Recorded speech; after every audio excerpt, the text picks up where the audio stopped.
আমাদের এখনই বের হতে হবে। তখনই সাকিবের হাত থেকে একটা ছোট্ট ডিভাইস মাটিতে পড়ে যায়। এইটা কি কোনো বোমা? ডিভাইস থেকে টিক টিক টিক শব্দ আসতে থাকে। ঘরের ভেতর আতঙ্ক ছড়িয়ে পড়ে।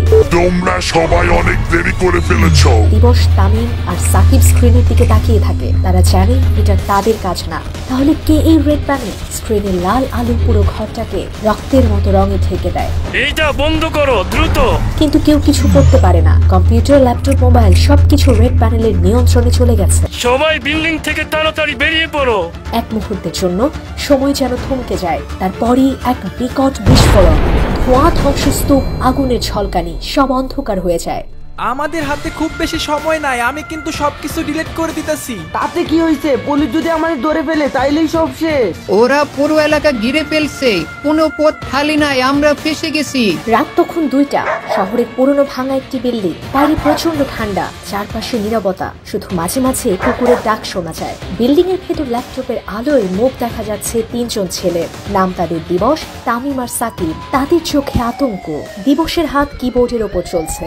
বাইরে পুলিশের সাইরেন ধীরে ধীরে কাছে আসছে। দরজা খোলো, এটা তোমাদের শেষ সুযোগ। আমাদেরকে কিছু একটা করতে হবে। কিন্তু কি করবি? আমরা তো সত্যিকারের হ্যাকার না।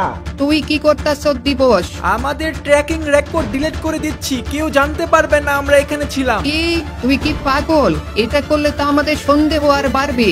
এখন আর ফিরে যাওয়ার কোনো উপায় নাই। বাইরে পুলিশ, তারা শুনে ফেলতে পারে। আমাদের কি করা উচিত? পালাবো? পালানোর কোনো রাস্তা নাই, তারা সব দিক ঘিরে রাখছে। আমরা ধরা পড়ে যাচ্ছি। শেষবারের মতো বলতেছি, দরজা খোলো। আমরা যদি দরজা না খুলি তাইলে তারা দরজা ভেঙে ফেলবে। দোস্ত, সময় নষ্ট করিস না, কিছু একটা কর। আর মাত্র 1 সেকেন্ড। 1, 2, 3। এরপর দরজা ভেঙে তারা ভেতরে প্রবেশ করে। কেউ নড়বে না, হাত উপরে তোলো।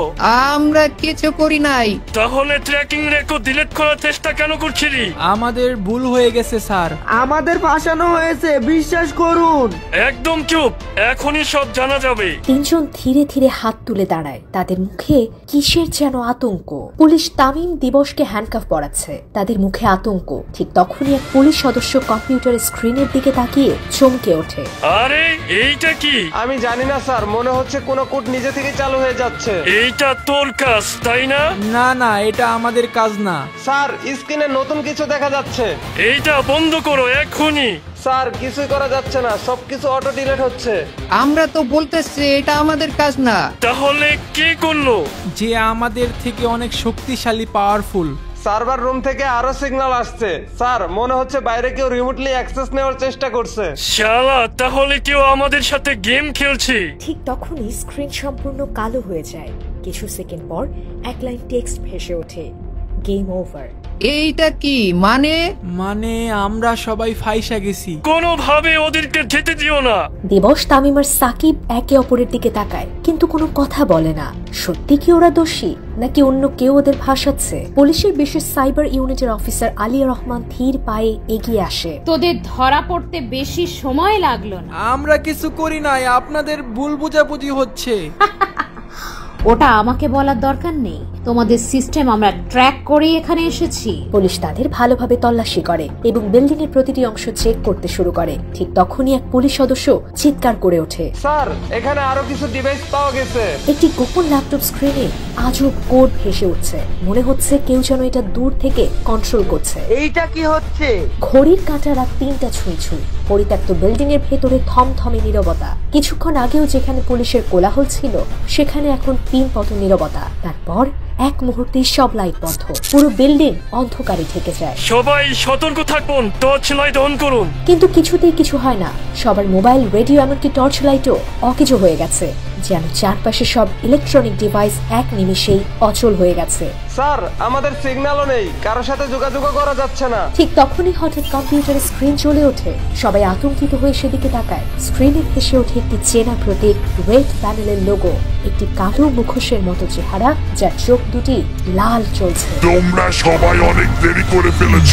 দিবস, তামিম আর সাকিব স্ক্রিনের দিকে তাকিয়ে থাকে। তারা জানে এটা তাদের কাজ না।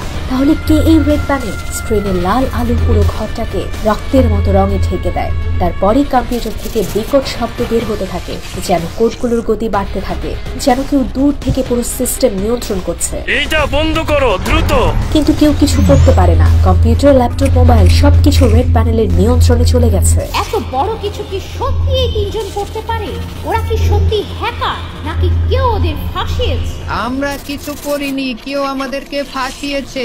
তারা আমাদের নাম ব্যবহার করছে, বিশ্বাস করেন স্যার, আমরা কিছু করি নাই। হঠাৎ স্ক্রিনে রেড প্যানেলের লোগো আরো বড় হয়ে যায়। তোমরা সবাই আমার হাতে বন্দী, এখন আর কিছুই করতে পারবে না। স্ক্রিনের কোডগুলোর গতি বাড়ে, সার্ভার থেকে ধোঁয়া বের হতে থাকে, চারপাশ থেকে স্পার্কিং আওয়াজ হতে থাকে। স্যার কিছু একটা সমস্যা হচ্ছে, ডিভাইসটি ব্রাস্ট হয়ে যেতে পারে। আমাদের এখনই বের হতে হবে। তখনই সাকিবের হাত থেকে একটা ছোট্ট ডিভাইস মাটিতে পড়ে যায়। এইটা কি কোনো বোমা? ডিভাইস থেকে টিক টিক টিক শব্দ আসতে থাকে। ঘরের ভেতর আতঙ্ক ছড়িয়ে পড়ে। না, এটা আমাদের কাজ না, এটা আমরা আনি নাই। আলিয়া রহমান দ্রুত ডিভাইসটি পরীক্ষা করতে শুরু করে। রেড প্যানেল, এটা ওদেরই কাজ। সবাই বিল্ডিং থেকে তাড়াতাড়ি বেরিয়ে পড়ো। এক মুহূর্তের জন্য সময় যেন থমকে যায়। তারপরই এক বিকট বিস্ফোরণ, ধোঁয়া, ধ্বংসস্তূপ, আগুনের ঝলকানি, সব অন্ধকার হয়ে যায়। তারা দ্রুত সেই বিল্ডিং থেকে বেরিয়ে আসে। আগুনে ছোট ছোট শিখা জ্বলছে। পুলিশেরা ধুলো ঝেড়ে উঠে দাঁড়ায়। সবাই কি ঠিক আছে? আমরা ঠিক আছি, কিন্তু হ্যাকাররা কোথায়? আলিয়া রহমান চারপাশে তাকিয়ে দেখতে পায় দিবস, তামিম আর সাকিবের কোনো চিহ্ন নেই। ওরা কি বিল্ডিং এর নিচে আটকা পড়ছে? রূপা সেন তার মোবাইলের মাধ্যমে সিসিটিভি ফুটেজ চেক করে দেখতে পায় তারা অনেক আগেই গায়েব হয়ে গিয়েছিল। এর মানে কি কেউ কি ওদের তুলে নিয়ে গেছে? এদিকে সেই বিল্ডিং থেকে হঠাৎ একটা ডিভাইস এসে তাদের সামনে পড়ে। ডিভাইসের ভাঙা স্ক্রিন এখনো চলছে, তার উপর অদ্ভুত কোড চলতে থাকে।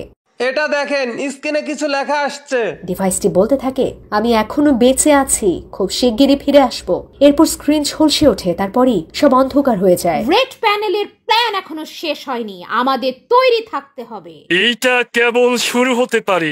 পুলিশ সদস্যরা ধ্বংসস্তূপের মধ্যে কিছু প্রমাণ সংগ্রহ করতে থাকে। ঠিক তখনই একটি ছোট্ট হার্ড ড্রাইভ খুঁজে পাওয়া যায়। এইটা দেখুন, এখানে হয়তো রেড প্যানেলের সমস্ত তথ্য আছে। এরপর আলিয়া রহমান সেই হার্ড ড্রাইভ হাতে তুলে নেয়। হয়তো এটাতেই লুকিয়ে আছে আসল হ্যাকারের তথ্য। কি হতে যাচ্ছে নেক্সট পার্টে তা দেখতে চাইলে অবশ্যই গাইস আপনাদেরকে ওয়েট করতে হবে। হেই গাইস, আমি আপনাদের দিবস গেমিং। তো আজকের রিভিউটা খুবই একটু ইউনিক ছিল, আপনাদের জন্য নতুন একটা স্টাইলের একটা ভিডিও নিয়ে আসলাম। আশা করি আপনাদের কাছে এই ভিডিওটা ভালো লাগছে অ্যান্ড এই ভিডিওর নেক্সট পার্টের জন্য ওয়েট করতে থাকেন। অ্যান্ড অবশ্যই গাইস আপনাদের গরিব থেকে কোটিপতি পার্ট ওটা তো অবশ্যই আসবে। অ্যান্ড আজকের ভিডিওতে গাইস সবাই একটা করে লাইক দিবেন, যারা দিবস গেমিংয়ের ভিডিও পছন্দ করেন সবাই অবশ্যই একটা লাইক দিবেন আর কমেন্টে জানাবেন এই ধরনের ভিডিওগুলো আপনাদের কাছে কেমন লাগে। আর গাইস আপনারা যারা হচ্ছে আমাদের এই ভিডিওগুলো ইউজ করতে চান, টিকটক, ফেসবুক, ইউটিউব যেখানে ইউজ করতে চান তারা হচ্ছে অবশ্যই ক্রেডিট দিয়ে ইউজ করবেন, টাইটেলে মেনশন করে দিবেন। আর হচ্ছে যারা রিয়েকশন ভিডিও দিবেন তারা ফুল ভিডিও আপলোড করবেন, আর যারা হচ্ছে অন্য প্ল্যাটফর্মে আপলোড করবেন বা যেখানে আপলোড করেন অর্ধেক ভিডিও আপলোড করবেন অ্যান্ড বলে দিবেন হচ্ছে দিবস গেমিং এর ইউটিউব চ্যানেলে পাওয়া যাবে। আর হচ্ছে কমেন্টে অরিজিনাল ভিডিওর লিঙ্ক দিয়ে দিবেন।